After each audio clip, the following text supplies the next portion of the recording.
출애굽기 1장 8절로 22절까지를 우리 같이 합독을 합니다.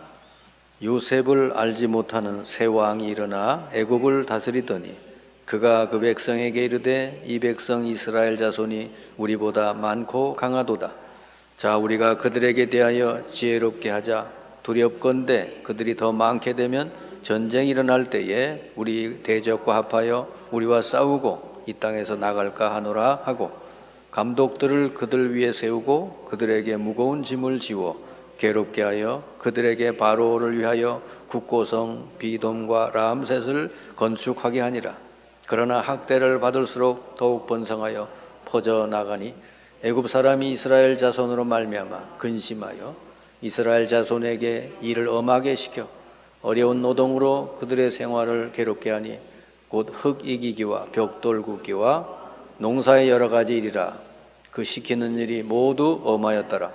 애굽 왕이 히브리 산파 십부라라 하는 사람과 부하라 하는 사람에게 말하여 이르되 너희는 히브리 여인을 위하여 해산을 도울 때에 그 자리를 살펴서 아들이거든 그를 죽이고 딸이거든 살려두라.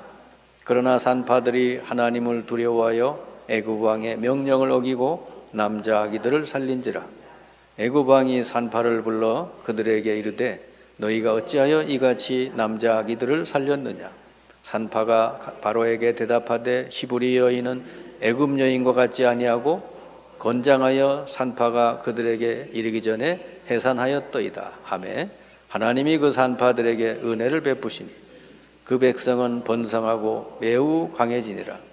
그 산파들은 하나님을 경외하였으므로 하나님이 그들의 집안을 흥왕하게 하신지라.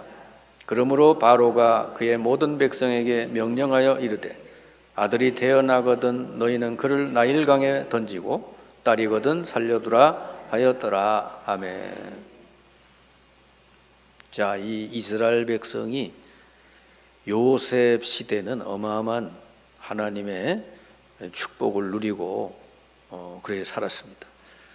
애굽에 내려가서 애굽에서 아주 귀빈 대접을 받고, 그리고 요셉이 애굽의 총리가 돼가지고 전 애굽을 다스리고, 그러니까 애굽 사람들이 이스라엘 백성을 보면 굉장히 특별한 사람들로 봤던 것이죠. 그런데 요셉이 죽고 난 이후서부터는 이스라엘이 완전히 노예로 전락이 되는 거예요. 왜 그렇게 됐는가? 이 복음을 잃어버렸기 때문이란 말이죠. 그래서 여러분 성경을 보면서 항상 여러분이 봐야 될 게 뭐냐면, 복음이 흥왕할 때는 이스라엘이 세계를 지배하고, 복음이 끊어지거나 잃어버릴 때는 이스라엘이 노예로 팔려가거나 포로로 잡혀가고, 이런 역사가 바로 구약의 역사예요. 지금도 똑같아요. 하나님은 요셉이 복음이 확실하고 언약을 잡고 기도하니까 요셉을 들어서 애굽도 살리고 전 세계를 살렸어요. 근데 요셉이 죽고 난 뒤에 이 복음이 다 사라진 거예요. 이스라엘 백성이 요셉이 누렸던 복음이 다 사라지고 이제 우상을 섬기는 백성이 됐어요. 그러니까 이들이 그 어마어마한 축복을 다 잃어버리고는 완전히 노예가 돼가지고 지금 이렇게 이제 고통스럽게 이제 살고 있는 거죠. 근데 그 가운데서 하나님은 당신의 언약을 또 이루셔야 되기 때문에 복음의 가문에서 태어난 이 모세를 또 하나님께서 사용하시죠. 그래가지고 이스라엘을 회복시키고 세계를 살리시는 그런 언약을 계속 이루어 가십니다. 인간은 자꾸 실패하지만요, 하나님이 택한 이스라엘 백성은 자꾸 실패하고 이렇게 안 되고 그러지만 하나님은 그 가운데서 한 사람 한 사람을 또 찾아서 세워가지고 이 복음이 계속 증거되게끔 하시는 거예요. 그게 이 성경의 역사다 말이죠. 그래서 여러분, 복음을 가진 한 명, 복음을 누리고 있는 한 명은 여러분 이 시대에 아주 귀중한 사람이에요. 하나님이 그런 사람 들어 쓰시는 거예요. 요셉 한 명을 들어서 애굽을 살리고 세계를 살렸잖아요. 아브라함 가문을 택해서 그 시대를 살렸잖아요. 지금도 똑같아요. 하나님은 숫자를 많이 있어야 뭔 일을 하시는 분이야. 진짜 한 명 복음을 제대로 깨닫고 언약 붙들고 제대로 기도하는 사람, 그 사람이 있으면 하나님이 이제 들어 쓰시는 거다. 자, 이 요셉까지는 언약을 붙들고 기도하고 하나님이 그들을 통해 언약을 이루시던 시절이었다. 아브라함서부터 시작을 해가지고 언약이 시작이 됐잖아요. 너로 인하여서 모든 족속이 복을 받게 하리라. 그게 요셉 때까지 계속 이루어졌던 거죠. 그게 아브라함은 가는 곳마다 승리했어요. 아브라함이 실수도 많이 하고 그랬지만요, 하나님이 아브라함을 축복하셔. 전쟁에 나가서 승리하고, 그 포로 아브라함이 데리고 나온 롯은요, 언약이 없는 사람이, 오직 물질, 육신 이거밖에 몰라. 어느 날 보니까 포로가 돼 있어. 아브라함이 가서 전쟁에 승리하고 포로된 롯을 데리고 오잖아요. 이렇게 아브라함은 언약을 붙들고 항상 단을 쌓고 예배드리던 사람인데, 그 아브라함이 완전히 이제 하나님의 축복을 누리는 사람이 됐죠. 그러니까 요셉 시대까지 그래 된 거예요. 그래서 이 타국 사람인데, 그것도 노예 출신인데 애굽의 총리가 돼서 요셉이 세계를 움직이는, 그때 당시 애굽, 이집트라는 나라는 전 세계를 움직이던 나라예요. 강력한 나라예요. 그 나라의 총리가 돼서 온 세상에 쌀을 팔아먹는, 흉년이 들었을 때. 그러니까 요셉의 권세는 어마어마했던 것이죠. 요셉이 쌀을 안 주면 굶어 죽게 생긴 거지. 그러니까 얼마나 영향력이 컸겠어요. 그래서 실질적으로 이 시대에 요셉을 통해서 세계 선교가 이루어지게 됐다.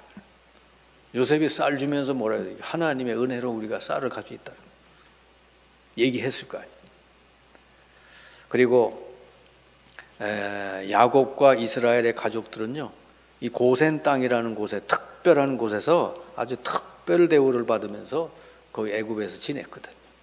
하나님이 다른 땅에는 다 흉년이 들었는데 그 고센 땅만 하나님이 지켜주셨어요. 그러니까 여러분, 이스라엘의 역사를 잘 보시면 언약을 잡고 기도하는 백성을 하나님이 특별히 보호하신다는 거예요. 재앙이 와도 그 재앙을 피하게 해주시는 거죠. 그래서 어떻게 되면 이스라엘이 아주 생육하고 번성해서 매우 많은 사람이 이제 일어난 거예요. 그러니까 애굽 왕이 고민이 된 거지. 아니, 저들 보니까 너무 아이들을 많이 낳고 막 번성하니까요. 그러니까 조금만 지나면 이제 자기보다 숫자가 더 많아질 것 같아. 그러니까 막 겁나는 거예요. 만약에 전쟁이 나면은 저들이 적군하고 붙어가지고 우리를 칠지 모른다. 이게 염려 안 해도 되는 거를 애굽 왕이 염려를 하는 거죠. 그래가지고는 이 요셉을 모르는 새 왕이 일어나가지고는 그때부터 이스라엘을 억압하기 시작을 하는 거죠. 근데 이스라엘이 이렇게 막 번성하니까, 여러분, 이 번성하는 게 하나님 뜻이에요. 지금 이 시대는 결혼도 안 하려고 그러고 아이도 안 낳으려고 그러고 그렇잖아요. 완전히 거꾸로.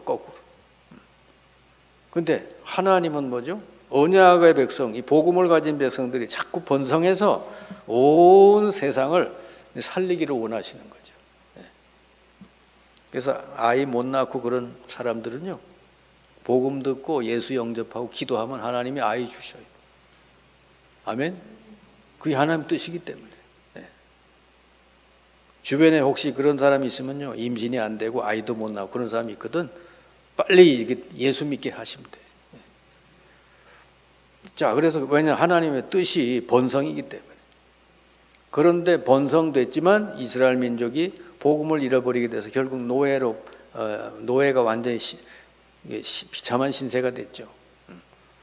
그 왕이 괜히 걱정 안 해도 되는 거, 이들이 세력이 커져서 도망하지 않을까 두려워해가지고 막 그냥 어마어마한 노역의 짐을 지어가지고요, 그 비돔, 람셋 큰 성읍을 건축하게 하고 막 이렇게 하는 거예요. 근데요, 학대할수록 이스라엘은 점점 더 번성했다고 해요. 하나님의 뜻이기 때문에 그렇습니다. 우리 대한민국 사람들은 정말로 이거 회개해야 돼. 지금 이 하나님 뜻을 정면으로 어기고 있는, 세계에서 출산율이 제일 낮은 나라가 대한민국. 불신자들은 그렇다 쳐도 우리 믿는 사람들은 많이 낳아야 돼요. 아멘. 믿는 사람들은 많이 낳아야 돼. 여기 있는 분들은 뭐 해당이 안 될 수 있지 모르면 기도해야 돼. 기도. 아멘. 자녀들을 놓고 기도해야 돼요. 요즘 자녀들이 걱정이 많잖아요. 아이고, 한 명 기르는 것도 힘든데 또 나면 또 어떻게 기르냐. 하나님이 길러주십니다. 아멘. 예전에 우리가 어려울 때 보리밥 먹고 살 때 막 7명, 8명, 10명씩 낳고 살았는데 그때는 어떻게 살았어요? 하나님이 다 길러주시잖아요. 네. 믿음으로 낳으면 되는 것이죠.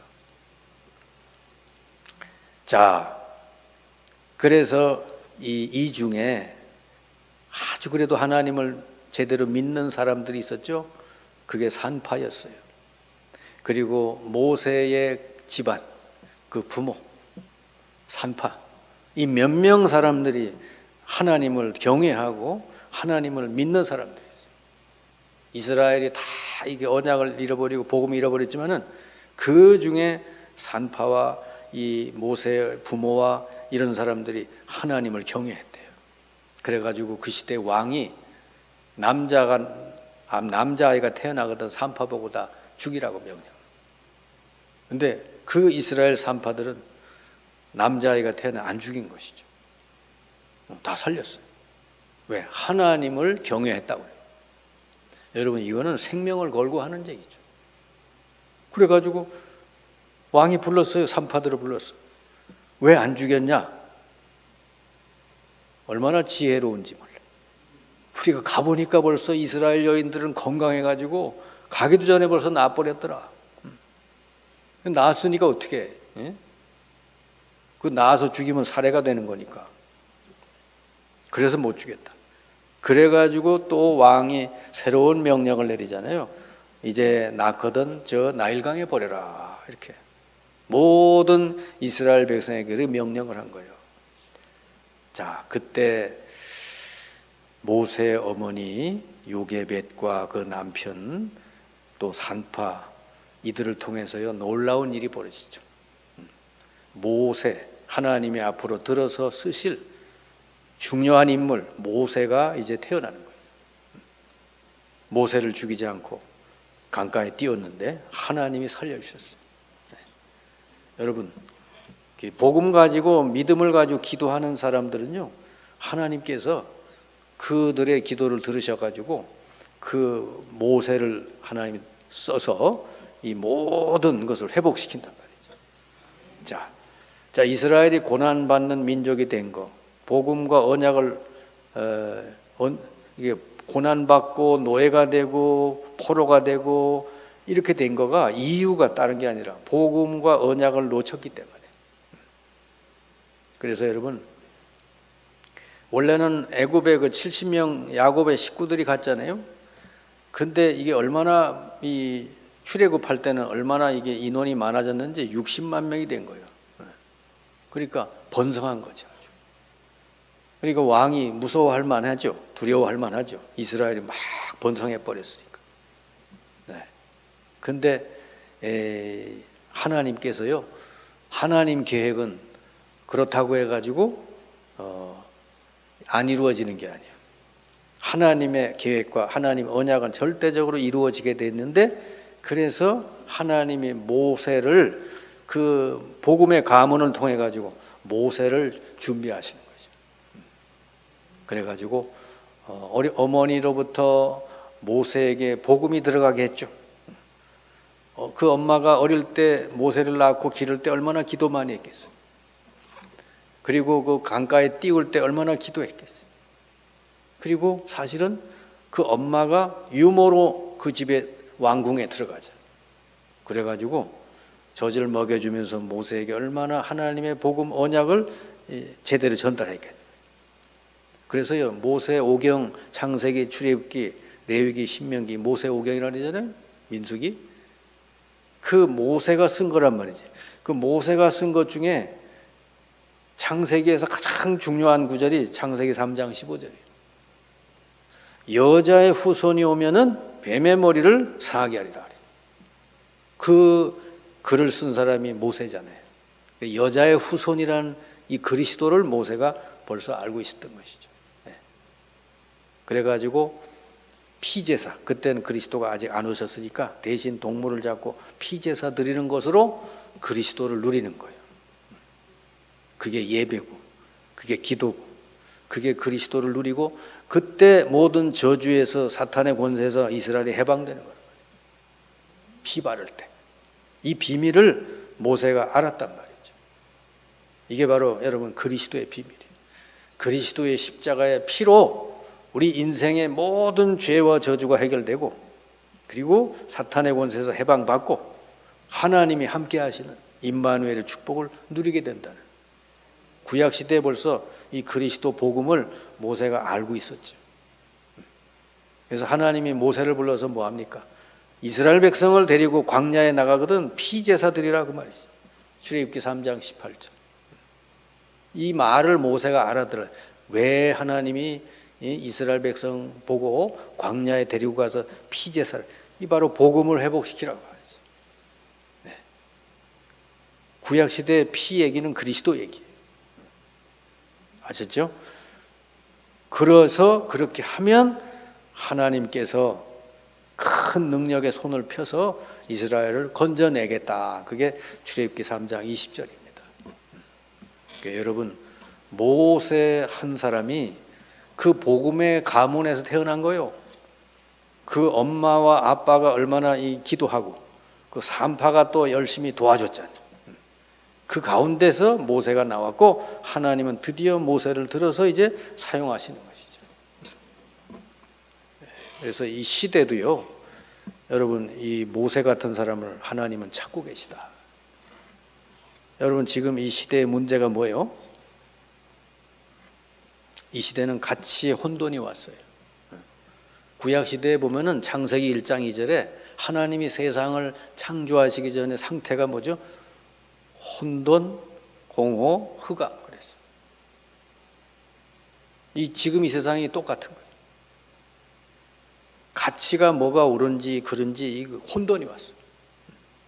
그냥 목소리 큰 사람이 이기고, 그래서 숫자가 많으면 이기고, 자기가 원하는 대로 그냥 되는 거예요. 지금 하나님께서는 이 세상 모든 걸 창조하시고 다 말씀을 주시고 이렇게 하라고 말씀했는데 뭐 그런 걸 전부 이제는 다 하나님 자체를 안 믿으니까. 그래서 혼돈, 공허, 흑암. 왜 이게 범죄하는 사람들 보면 왜 죄를 지어놓고도 죄의식이 전혀 없는 사람이 있잖아요. 그 사람에게는요, 이 가치가 뭔지가 없는 거예요. 그러니까 그게 죄라는 사실에 대한 어떻게 보면 자기 어릴 때부터 그 가치가 안 세워진 거지.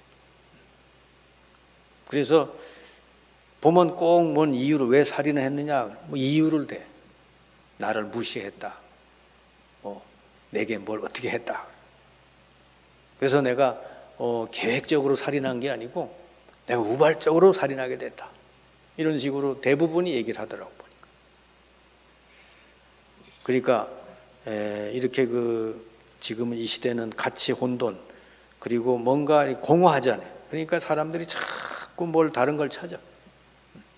공허하니까. 지금 마약이요 점점 퍼져요. 지금 좀 잘 사는 사람들은 뭐죠? 프로포폴 이런 거 가서 이렇게 하고, 그리고 청소년 사이에도 마약이 막 퍼져요. 결국은 뭐냐? 흑암이 지배하는 시대가 돼요. 이런 많은 사람들이 지금 가장 많이 걸려 있는 게 뭐죠? 나, 물질, 성공. 사탄이 갖다 준 올무. 그대로 사람들이 거기 잡혀 있는 거예요. 그러니까 사탄이 이거 먹으면 네가 하나님처럼 돼. 그게 완전 거짓말이거든. 근데 지금 사는 사람들도요, 오직 나요, 나. 뭐든지 내 뜻, 내 생각, 내 감정, 내 의지, 이게 전부 다요. 하나님의 뜻, 이거 생각이 없어요. 그리고 사니까 이 학교에 있는 교사들도 너무 힘든 거예요. 우리 교사들이 아이들을 이제 잘 가르쳐야 되잖아요. 뭔 말을 해줘야 되잖아요. 틀린 건 틀렸다, 잘못된 건 잘못됐다 얘기를 해야 되잖아요. 근데요, 요즘 어떻게 됐냐면은 아이가 기분 나빴다 그러면 그게 아동학대가 돼요. 그래서 선생님들 우스갯소리 그러더라고. 야, 내가 너한테 이런 얘기를 해야 되는데 네가 이런 얘기 들으면 고소할래? 고소하면은 내가 안 하고 신고 안 하면 내가 얘기할게. 그럼 신고 안 할게요. 그러면 얘기한다는 거예요. 그러니까 완전히 이 아이의 주관, 자기 감정, 그게 최고의 법이 돼버렸어요.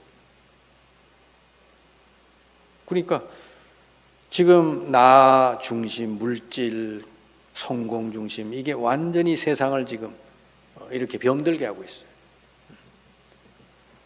사실은 이거를 막아야 되잖아요. 나가 아니라 함께 우리 이 대한민국 전 세계를 생각을 해야 되잖아요. 나가 아니라 너를 생각을 하고, 그렇죠? 공동체를 생각하라고 그래야 되잖아요. 내가 손해보더라도 우리 공동체가 잘 되면 손해보는 게 좋은 거예요. 그런 걸 가르쳐야 되는데 오로지 나, 이렇게. 이게 전부 사탄의 완전히 올무예요. 이걸 누가 막아줄 사람이 없어 지금. 학교 와서 누워 자든지 말든지 건드릴 수가 없어. 이거는요, 복음만이 답이에요. 복음. 지금 이 세상을 치유할 수 있는 건 복음밖에 없어. 나 대신 그리스도가 주인이 돼야 되고요. 물질이 아니라 하나님의 성령 충만. 이 세상 성공이 아니라 하나님의 언약의 성취, 세계복음화. 이게 진정한 성공이다. 우리 후대들에게 우리 자신이 이 가짜와 진짜를 제대로 구분해야 돼. 그리스도가 주인이 돼서, 그죠? 살 때 가장 여러분 능력 있는 삶이 되고 성공된 삶이 될 줄 믿습니다. 내가 중심이 되는 삶은요, 절대로 행복하게 살 수가 없어. 사탄에게 늘 끌려다녀야 돼. 그래서 사도 바울이 그랬잖아요. 갈라디아서 2장 20절. 나는 죽고 그리스도께서 내 안에 사십니다. 바울이 세상을 그거 하나로 온 세상을 바꾼 거요. 그 전에 바울은요, 나는요 율법에 대단하고 학문이 대단하고 나는요 베냐민 출신이고 뭐 나는 배경이 대단한 사람이요 막 나나 그랬던 사람이요. 그런데 그리스도 예수를 주님으로 마음에 영접하고 나서 나는 죽었다. 내 안에 그리스도께서 사신다. 내가 지금 사는 거는 그리스도의 표대를 향해서 살고 있다. 하나님의 그 계획, 세계를 복음화하는 그 계획 붙들고 산다고 말이죠. 여러분 한 사람 한 사람이 복음을 정말로 누리시면서 여러분 현장에 있는 사람, 여러분 관계된 사람들을 한 사람 한 사람 살리는 그거를 하나님 가장 귀중히 여길 줄 믿습니다. 여러분은 지금 이 시대는요, 이 복음 가진 한 사람 너무 귀중해. 내가 아니라 그리스도가 나의 주인이다. 이렇게 고백하는 사람 하나님이 들어서 쓰실 줄 믿습니다. 그 사람이 어느 곳에 있든지 그 현장을 하나님은 살리게 돼 있어요. 우리나라는요, 지금 이대로 가면요, 굉장히 위기 옵니다. 재앙이 와요. 지금 우리 어린아이들이 이렇게 초등학교 때, 중학교 때 이렇게 커가지고 나중에 성인이 되면은 그 아이들이 어떻게 되겠어요? 오직 나밖에 모르는데. 지금도 흉악한 범죄들이 막 일어나잖아요. 뭘 또 어릴 때 배워야 되는 게 안 배워져서 그래. 그래서 이거는 복음 가진 교회, 성도만이 이걸 해결할 수가 있다. 이 이스라엘이 완전 노예로 팔려갔을 때 모세 한 사람을 들어서 이스라엘 해방시켰듯이 여러분들도 그 하나님의 역사에 주역들이 되시기를 주님의 이름으로 축원합니다.